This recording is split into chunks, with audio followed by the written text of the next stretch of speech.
Ladies and gentlemen, this is TVP World. You're watching another edition of Break the Fake, where we debunk fake news and combat false narratives. I'm your host, Benjamin Lee, and let's get rolling. So, let's dive into the latest from Belarus, where the All Belarusian People's Assembly has unanimously adopted a new security concept and military doctrine. Now, these documents, especially the military doctrine, are a formal reflection of Alexander Lukashenko's anti-Western rhetoric. Yesterday, we showed you how Belarus is preparing for war, and this hardly sovereign country is currently training all its hunters and fishermen to be snipers and saboteurs.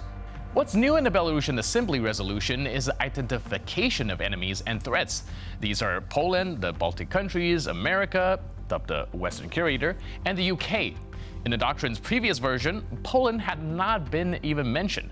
This fully reflects Lukashenko's narrative and the way his people, his propaganda, think. According to them, Poland is now the source of all evil, a military threat, and a provocateur. Well, isn't this just lovely? Seems Belarus has upgraded from training its hunters and fishermen to shoot to pointing fingers at its neighbors. And who better to blame all of your problems than the convenient Polish scapegoat, right? It's like watching a twisted game of geopolitical Clue, where the only answer is always Poland is in a war room and it's provoking us. And while Lukashenko might think he's rewriting the script, it's becoming increasingly clear that his playbook hadn't evolved much beyond blaming everyone else for his own shortcomings. So, if you're in Poland, watch out for any suspicious looks from across the border. And if you're in Belarus, well, good luck with those sniper training sessions. Meanwhile, our favorite clown with a red nose is back at it with another hate session. This time, our Russian comrades have set their eyesights on Great Britain. It's deja vu all over again, isn't it? Just when you thought the circus couldn't get any crazier, in walks our bozo ready to juggle some xenophobia and bigotry. So, what's their belief with the UK this time? Is it the tea, the royal corgis, or maybe they're just jealous of their charming accents and impeccable manners? But let's be real here, folks.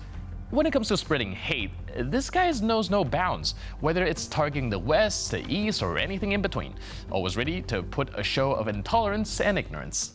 Я думаю, что пора уже нам тоже по этой лестнице эскалации немножечко, так сказать... Британский министр обороны заявляет, что они с нами воюют. Да. Уничтожить их нахрен тогда. Вообще о чем разговор? И не надо этих эвфемизмов, там гибридная война. Не надо ничего. Война. Война получите по полной программе. Да. До свидания, Мелкобритания. Да. А какие варианты? Конечно. Да. Тем более там все равно под санкциями. Так что вообще и не жалко. Да, поэтому... Объявили войну России, огребите. Да, поэтому говорить о том, что они вроде как не воюют, пока они не убивают, так сказать, наших солдат напрямую, убивают. Убивают своим оружием, своим, так сказать, непосредственным участием. Я говорю, наведение ракет, это... Да нет, это прямое участие в военном конфликте. Это боевая задача. Поэтому что с этими суноками и прочими церемониться? Meanwhile, looks like our Russian friends have been up to their usual shenanigans. This time with a bridge that's more of a strategic statement than a piece of infrastructure. Yes, folks, feast your eyes on this masterpiece of engineering, designed to give NATO a run for its money, because nothing says keep out quite like a bridge that screams you shall not pass. And now I have to hand it to them. It's quite the sight to behold, with its curves and twists. It's like something straight out of a Bond villain's lair. You'd almost expect to see a sign that says, "Welcome to Mother Russia, proceed at your own peril." But let's not kid ourselves right now here. This bridge isn't just about aesthetics. It's a clear message to anyone who dares to challenge Russian authority. So whether you're a NATO convoy or just a curious tourist, you might want to think twice before attempting to cross this bridge, because in Russia, even the infrastructure has a political agenda. Вот так живут люди на Сахалине. 23 апреля 2024 год, город Углегорск, Сахалинской области. Вот в таком состоянии у нас мосты.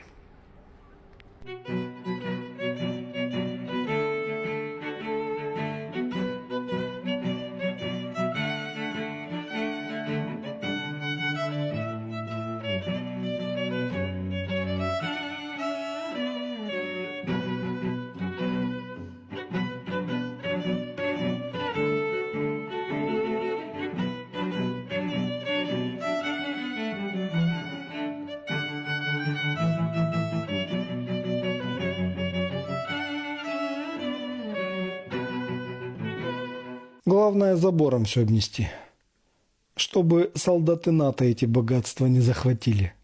And now the old game of smoke and mirrors courtesy of our friends from North Korea. It's like a magic show, but instead of pulling rabbits out of hats, they're hiding missiles under cement trucks and poultry carriers. In a parade fit for a dictator, Kim Jong-un was treated to a spectacle of military response systems being disguised as everyday vehicles. Because nothing says normal country quite like turning your military hardware into a traveling circus. But hey, who needs subtlety when you've got tractors with missile launchers? This looks like it was taken straight out of a dystopian sci-fi movie where every farmer has a secret identity as a rocket scientist. And let's not forget the Pied de Resistance, a park filled with multiple rocket launcher systems, because why have one when you can have a whole collection, right? So, as the world watches North Korea's theatrical display of military might and awe, let's not lose sight of the bigger picture. Behind the smoke and mirrors lies a regime that is more concerned with appearances than with the well-being of its people. 들에서는 선열의 절망. 미더운 농촌 기계와 초병들이 원수들의 머리 위에 불벼락틀을 씌울 복수의 포실을 높이 들고 나갑니다.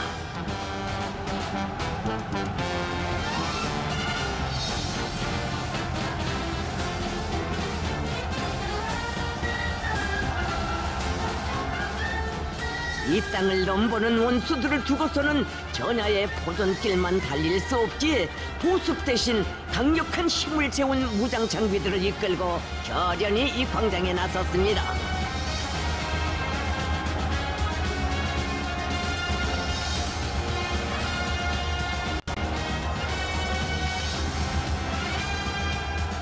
인간 무력 위장 방사 포병 구분대입니다. 너무도 오랜 세월 우리 민을 압박하고 공갈하며 위협해온 침략의 무리들, 평화의 유린자, 행복의 파괴자들을 추도 용납치 않으리라.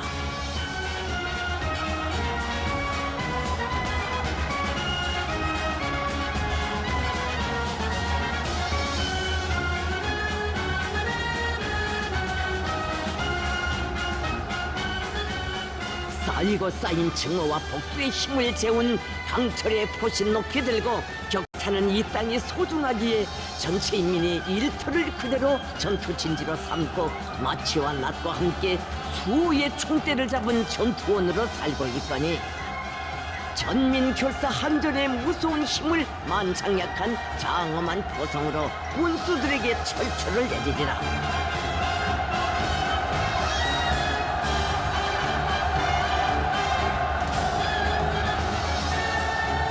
우리 민방위 무력의 저 늠름한 모습, 자랑찬 위용은 세상에 유일무이한 인민의 낙원, 우리 공화국. And now let's reel it back in and talk about Ukrainian politics. Ukraine adopted a new law on mobilization, which will enter into force on May 18th. The draft law introduces an important new rule to all conscripts that they will have to update their data at the Territorial Center of Recruitment and Social Support. Now, this draft law also introduces new punishments for draft dodgers, that they can't have a court order be imposed on them and be banned from driving. They can also have some hefty fines be imposed on them. Under the new law, there will be no longer a limited suitability category for conscripts. Men with this status will be required to repass the medical exam, at which they will be deemed fit or unfit for service. But there's more. The new law on mobilization signed by Volodymyr Zelensky will affect more than just the Ukrainians living in their country. These changes will also affect Ukrainians men living abroad, as they will no longer have access to almost all services provided by the consulates. The suspension of consular services for Ukrainians came into effect on April 23rd and will be around until the mobilization law is updated again. Some institutions will not even accept documents from conscripts any longer. For example, the Ukrainian consulate in Poland will not assist men of conscription age until they are otherwise told to do so by the Ukrainian Foreign Ministry. It's important to remember that Poland has given a temporary protection status to almost 1 million Ukrainians, which is the second highest number after Germany. And now, both countries are trying to help the Ukrainian government and are enforcing laws which concern Ukrainians living abroad. Everyone agrees that there aren't enough soldiers in a Ukrainian army. Since the full-scale invasion began, many soldiers have died and even more have been wounded to the extent that they cannot fight any longer. But what about those Ukrainians who left Ukraine years prior to the invasion? Well, I think this is something that we could take a closer look at in the future episodes of our show, and let us know what you think down in the comments below. But one thing we can say as the Break the Fake team is that all this talk about mobilization and all of this stuff in Ukraine's mass media, it all plays well into Russian propaganda. Russia's Telegram channels have been sharing more and more information about these topics, given a level of concern among Ukrainians at home and abroad. There are also many alleged Ukrainians online who've been saying that they will renounce their citizenships due to the new mobilization law.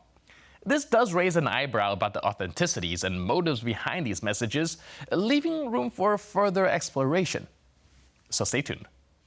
And with that, we conclude this edition of Break the Fake. But for more news, update, and commentary, please stay tuned to TVP World.